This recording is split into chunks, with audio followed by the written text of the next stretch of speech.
الحور طلات حين أقبلا.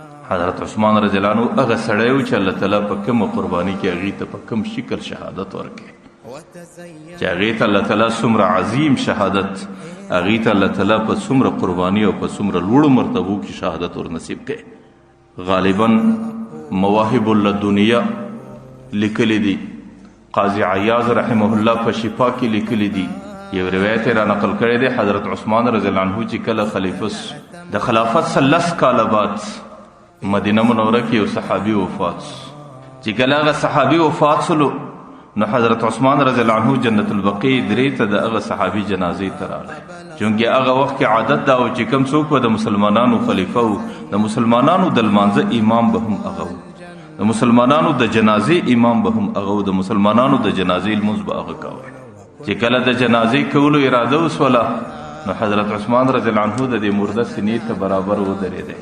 شاته چې کله د جنازې صفونه برابر سلو چې حضرت عثمان رضی الله عنه غوږو ته لاس وروړي او الله اکبر کوي او د جنازې د لمانځه ابتدا کوي، نو هغه مرده هغه صحابي دی هغې اچانک په قبر کې په خپل کټ کې په خپله جنازه کې راکښېناست. چې کله راویښ سو نو حضرت عثمان رضی الله عنه ته وایي السلام علیکم. حضرت عثمان رضی الله عنه ورته وعلیکم السلام. هغه ورته د مسلمانانو خلیفه ته الله تعالی ډېر رښتونی خلیفه پیدا کړی، ته ډېر صادق انسان یې، لیکن ستا د خلافت 2 کاله پاته دي او د دې څه وروسته به په دنیا کې ډېر لوی په انسانانو کې به ډېر لوی فساد جوړیږي. او دا ورته وایي چې د بیر اریسه واقعه به ښکاره کیږي. بیر په عربي کې څا ته ویل کیږي، د اریسه د څا واقعه به ښکاره کیږي او بېشماره انسانان به قتل کیږي او چې کوم چاته قوت ورکول سوی و هغې به ډېر کمزوري انسانان در پښو لاندې کوي. چې کله هغه مرده دا خبرې وکړې د هغې څه وروسته به سره ګزار شو برته پرېوت.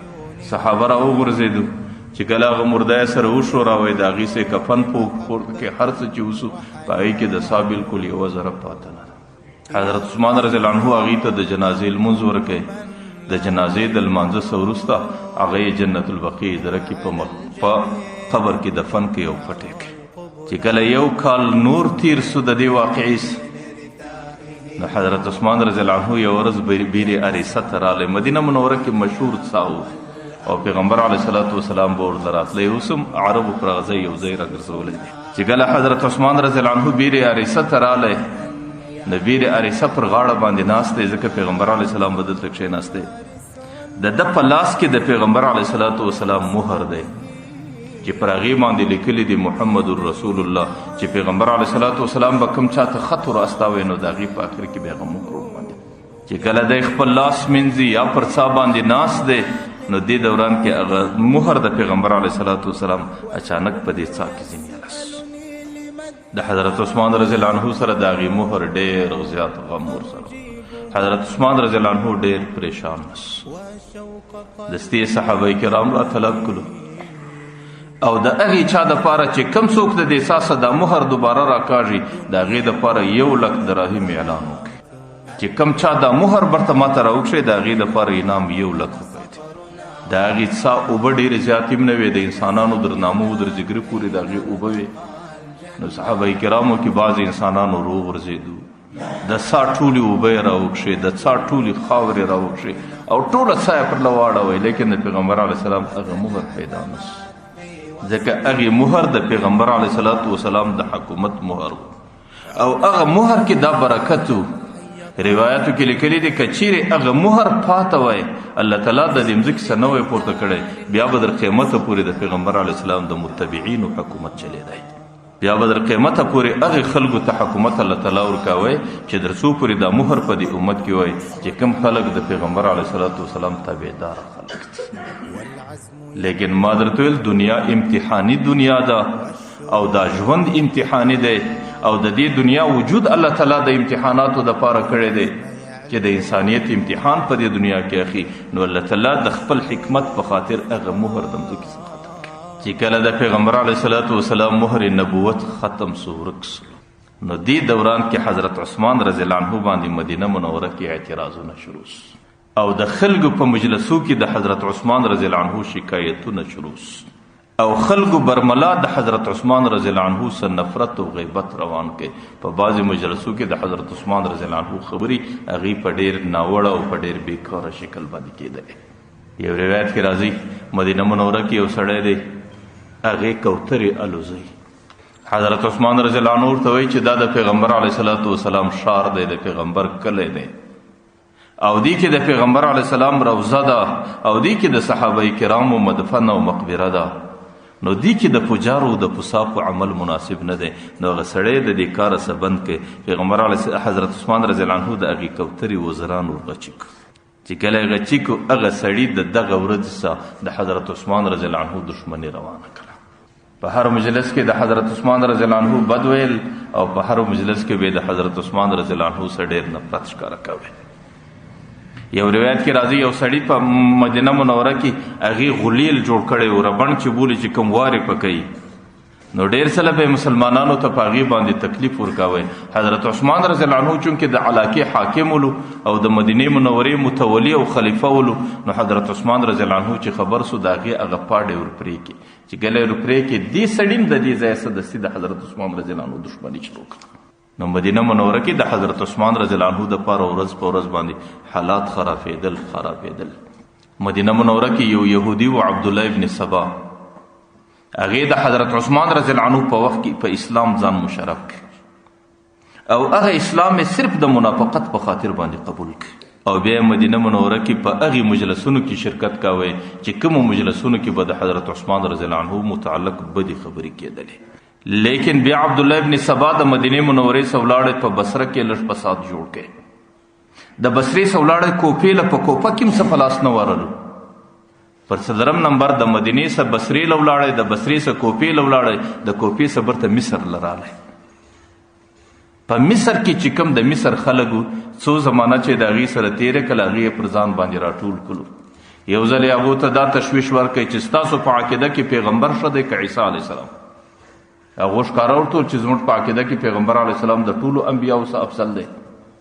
هغه ظالم دستي دا په دماغ کې ورکړو چې عیسی علیه السلام خو د قیامت څخه مخکې راځي او د دجال په وخت کې راپورته کیږي او د دجال مقابله به کوي او ستاسو د دشمنانو مقابله به کوي، لیکن ستاسو پیغمبر خو بیا تر قیامته پورې نه راپورته کیږي، ستاسو د دشمنانو مقابله به بیا څوک کوي؟ په دې خبرو باندې عبدالله ابن سبا د مصر د خلکو په دماغو کې لږ تشویش د اسلام خلاف ور پیدا کړي. او بیا د مصر خلکو ته دا ویل چې هر نبي ته الله تعالی یو وصي ورکړی چې نبي هغې ته وصیت کړی، او ستاسو د نبي د پیغمبر علیه الصلاة والسلام اصلي وصي حضرت علي رضی الله عنه دی.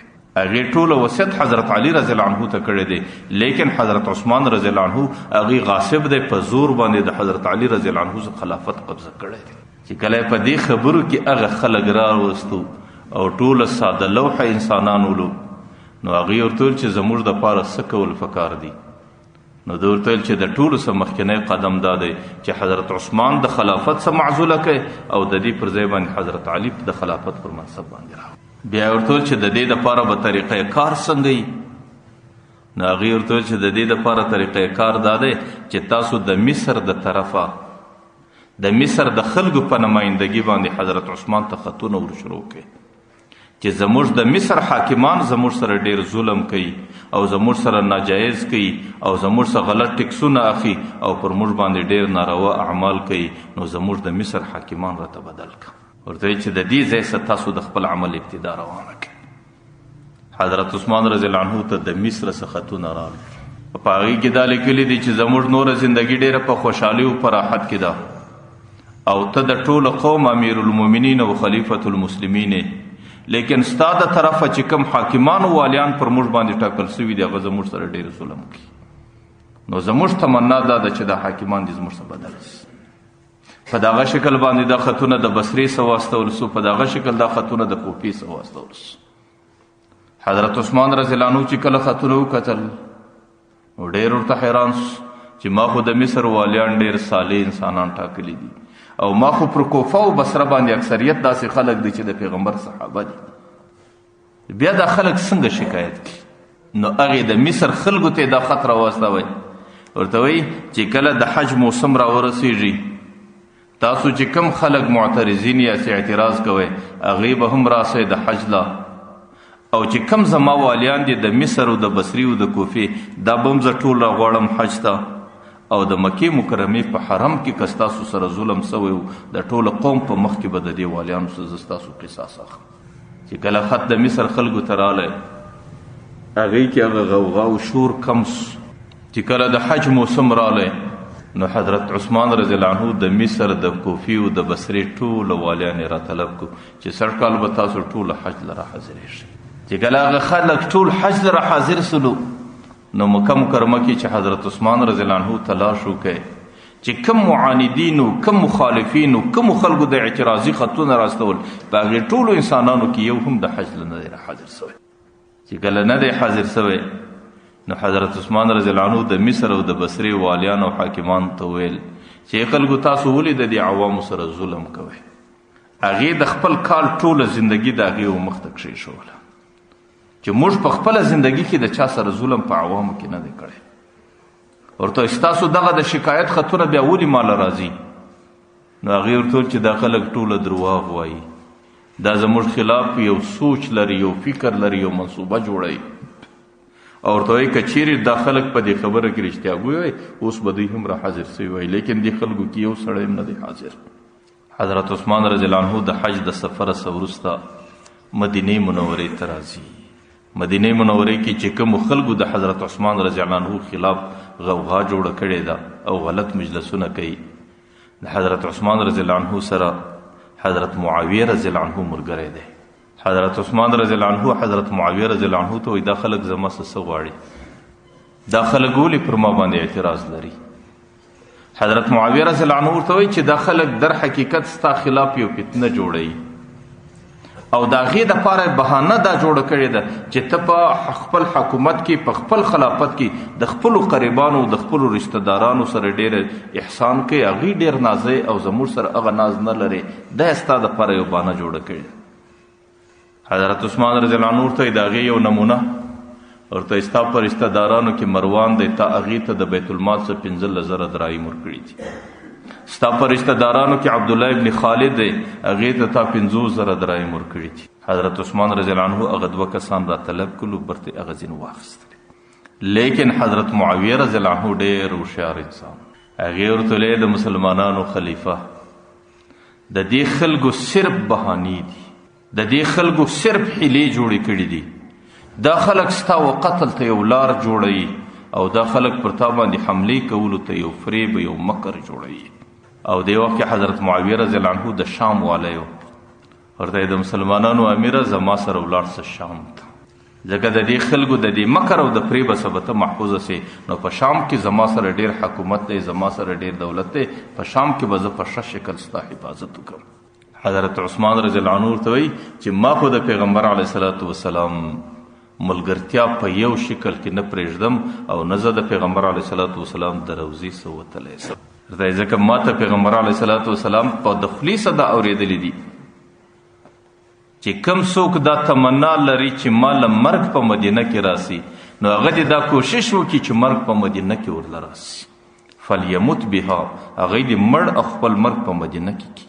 ولی فانا اشبع لمن يموت بها، زه د قیامت په میدان کې د ټولو څه مخکې د هغه چا شفاعت کوم چې هغوی ته مرګ په مدینه کې راغلی. نو حضرت معاویه رضی الله عنه چې هر څومره حضرت عثمان رضی الله عنه ته دا وایي چې زما سره ولاړ سه او زه به په شام کې ستا حفاظت وکړم او دا خلک ستا د قتل دپاره یو مکر و حیله و بانه جوړوي، نو حضرت عثمان رضی الله عنه دې ته قطعا تیار نه دی. حضرت معاویه رضی الله عنه دویمه دا مشوره ورته پیش کړه، ورته بیا به د شام څخه زه یو فوج راواستوم، لشکر به راواستوم، هغوی به پر تا باندې محاصره راوړي، هغوی به ستا حفاظت کوي، هغوی به ستا نگراني کوي، هغوی به ستا د محافظینو په شکل باندې، ځکه زه د دې خلکو د ارادو څخه د غلطو ارادو څخه ډېره خطره لرم.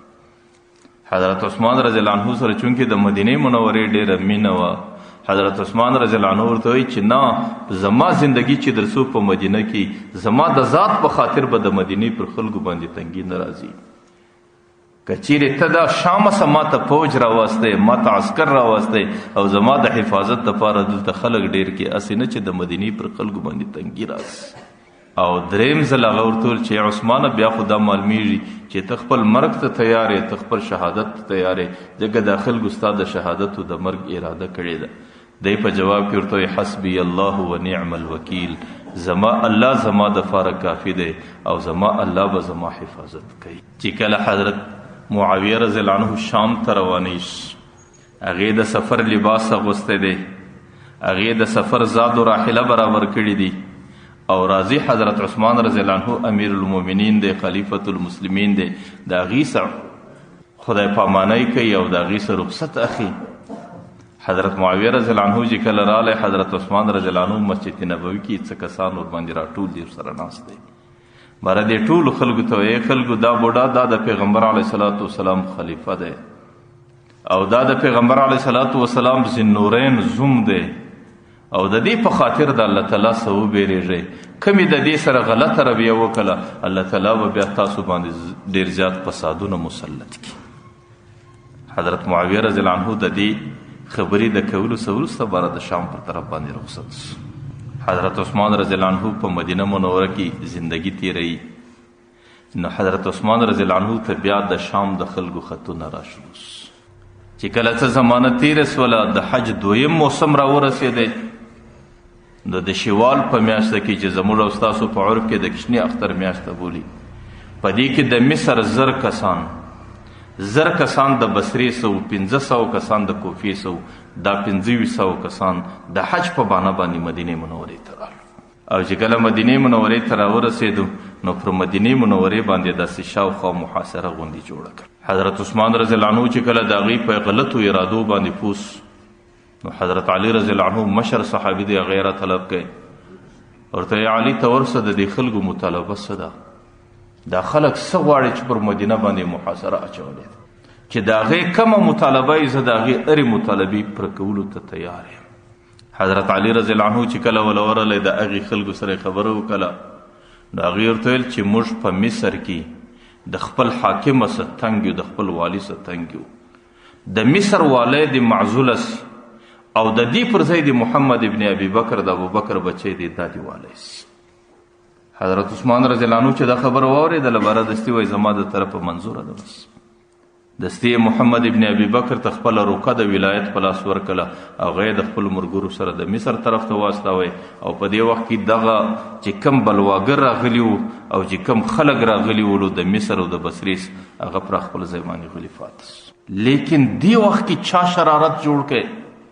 کم سړی چې د حضرت عثمان په قریبانو کې و، د مروان په نامه، چې حضرت عثمان رضی الله عنه د دې خلکو په غوښتنه د هغې څخه 15,000 دراهم واپس کړي وو.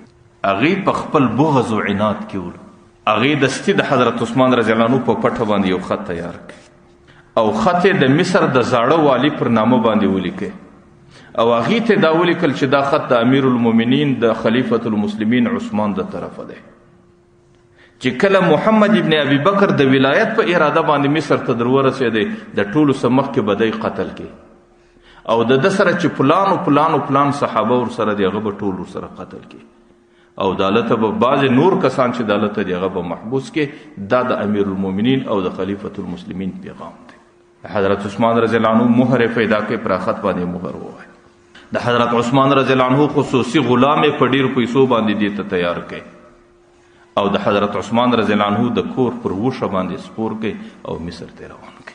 یو طرف ته د محمد ابن ابي بکر قافله روانه ده، د هغې سره خپل ملګري ورسره دي او د هغې په مقابل کې هغه غلام هم مصر ته روان دی. نو په لاره کې هغه غلام و قافله سره یو ځای شو. هغه غلام هم په دې ترتیب باندې ډېر اګانه دی. نو د محمد ابن ابي بکر ملګرو د هغې غلام څه پوښتنه وکړه چې ته پر کوم طرف باندې ځې؟ نو هغه ورته ویل چې ما د مسلمانانو د خلیفه پیغام د مصر والي ته ورخستی دی. محمد ابن ابي بکر او د هغې ملګري ورته ویل چې د مصر والی خو دا محمد دی، ځکه د مسلمانانو ام خلیفت دا سړی د ولایت لپاره ټاکلی دی، که کم پیغام یې دې ته ورکړه. هغه ورته ویل نه، ما پیغام د بل والي پر د هغه زاړه والي پر نامه باندې ما پیغام ورخستی دی. نو د محمد ابن ابي بکر ملګري پر ده راوغورځېدو چې پیغام ورته د هغې څه انکار وکړي چې زما سره هیڅ نسته. آخر چې د ده تلاشي وسول، هغه خط ځینه وکړه. محمد ابن ابي بکر او د هغې ملګرو چې کله خط وکاته، په خط کې دا لیکلي دي وزاړه والي د حضرت عثمان رضی الله عنه مهر او ټاپه پر لګېدلې ده او هغې ته دا لیکلي دي چې محمد ابن ابي بکر در ورسېدی، د ټولو څه مخکې بې لاسونه او پښې ورپرې کړي او بیا به په مصر کې په یو حبس او په جیل کې واچي او د ده سره چې پلان ملګري دي هغه به ټول قتل کې او دا نور به بیا په سجن او په بند کې بندیان کړي. محمد ابن ابي بکر چې کله هغه خط وغوړاوی او بیا هغه خط ملګرو ته ښکاره کوي چې موږ روان په کومه اراده یو او زموږ سره څه کیږي او موږ په کومه اراده باندې روان یو هلته ارادې څه راته جوړې دي. نو د هغې څه وروسته یې ملګرو ته چې راځئ واپس مدینې. چې کله مدینې منورې ته راورسېدو صحابه دي ډېر او محمد ابن ابي بکر د هغې مشر دی مسجد نبوي ته راغلی او ټول صحابه یې راجمع کړو. د ټولو په مخ کې هغه خط ووایي چې یو طرف ته د مسلمانانو خلیفه ماته د ولایت امر راکړی دی، زه ولایت ته روان یم او زما خلاف غلام او پیغام دا استولی دی چې کله دی در ورسېږي دی به قتل کړي. د مدینې منورې د حضرت عثمان رضی الله عنه صحابه د حضرت عثمان رضی الله عنه د دې عمله څخه ډېر پریشان دستي خط راواخیستی حضرت عثمان رضی الله عنه ته راغی. حضرت عثمان رضی الله عنه ته ورته وایي چې دا خط تا لیکلی دی؟ حضرت عثمان رضی الله عنه ورته وایي دا خط ما نه دی لیکلی. ورته ستا په امر لیکل شوی دی؟ ورته زما په امر نه دی لیکل شوی. ورته دې خط باندې چې کوم مهر لګېدلی دی دا مهر ستا دی؟ حضرت عثمان رضی الله عنه ورته وایي دا مهر زما دی. ورته دغه غلام ستا دی؟ دی ورته وایي دا غلام هم زما دی. ورته دغه سوارلي اوښ هم ستا د کوره ستا دی؟ دی ورته وایي دا هم زما دی. ورته دا څنګه کیدی سي چې مهر ستا دی او غلام ستا دی او اوښ ستا دی لیکن خط نه تا لیکلی دی نه تا د دې امر کړی دی؟ حضرت عثمان رضی الله عنه ورته زه په دې کې صادق او رښتونه یم، نه دا خط ما لیکلی دی نه دا خط ما استولی دی نه د دې خط د لیکلو امر ما کړی دی. زما سره په دې کې مکر و فریب سوی دی. زما مهر یو چا په غلا او په غلطي او په پټه باندې د دوکي په شکل پر دې لګولی دی. چې کله محمد ابن ابي بکر او ملګرو ته دا خبر راورسېده هغه ورته وایي چې عثمان اوس دې حال ته رسېدلی دی چې دومره بوډا دی دی د دې خپل مهر حفاظت نشي کولی، بس خلافت دې پرېږدي که خلافت نه پرېږدي موږ به دی قتل کوو. چې کوم د مصر خلک ولو هغه در دې وخته لا په مدینه کې پاته دي هغو د حضرت عثمان رضی الله عنه پر کور پر مسجد نبوي باندې محاصره نور سره راټینګه کړه. دستي مسلمانان چې د مدینې منورې صحابه دي هغې ټول د حضرت عثمان په دفاع کې راووتل. حضرت عثمان رضی الله عنه ته اول دا خبر ږدي چې عثمانه موږ ته اجازه راکړه موږ د دې خلکو سره مقابله کړو چې کوم چا پر موږ باندې بغاوت کړی دی پر موږ باندې راټول شوي دي د دې خلکو مقابلې ته موږ تیار یو، ستا د اجازت انتظار دی. حضرت عثمان رضی الله عنه ته ستاسو د الله فضات باندې قسمی چې زما په خاطر به په مځکې پر مخ د یو مسلمان وینه نه تویږي، ځکه د قیامت په میدان کې د مسلمان د وینې جواب زه نشم ورکولی. زما په خاطر زه هیڅ چاته اجازه نه ورکوم چې چاته د چا وینه توکي یا د چا معرکې او مقابلې ته تیار شي. هغې دویمه خبره دا ورته وکړله چې عثمانه چې کله موږ ته اجازت نه راکوې نو بیا خو لاړ شه مکې مکرمې دا ځای پرېږده د دې ځای څه مکې مکرمې ته ځان ورسوه، ځکه دا خلک ستا د قتل اراده لري. هغې په زوره دا نارې وایي چې موږ به عثمان قتل کوو. حضرت عثمان رضی الله عنه ورته مکې ته څنګه ورسم؟ ما د پیغمبر علیه السلام څخه اورېدلي دا دی چې هغې به څنګه مسلمانې چې د هغې د وینې څاڅکی په مکه کې تویږي. ورته که زما د وینې څاڅکی په مکه کې توسي نو بیا به د قیامت په میدان کې د الله و حضور ته د شرم و حیا په خاطر زه خپلې سترګې نه کم پورته، نو په دې خاطر زه مکې ته نه ځم.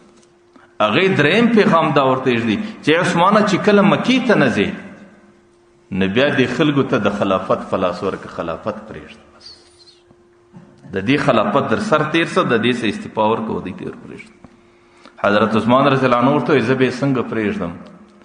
ما ته په آخرنۍ وصیت کې پیغمبر علیه السلام ویلی دي ای عثمانه الله تعالی تا ته یو قمیص در اغوندي، هغه قمیص به ته نه کاږې در هغې وخته پورې حتی تلقیني علی الحوض چې در څو پورې پر حوض کوثر ستا ملاقات زما سره کېږي. نو در هغې وخته پورې به دا قمیص د ځانه نه کاږي.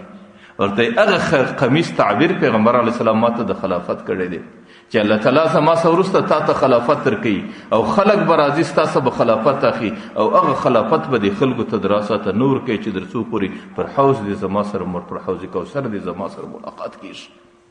ورته که چیرې زه هغې خلافت دې خلکو ته ورپرېږدم سبا چې پر حوض کوثر زه د پیغمبر علیه السلام ملاقات له ورځم نو بیا به زما کومه شرمندګي زه به په کومو سترګو پیغمبر علیه السلام ته ګورم.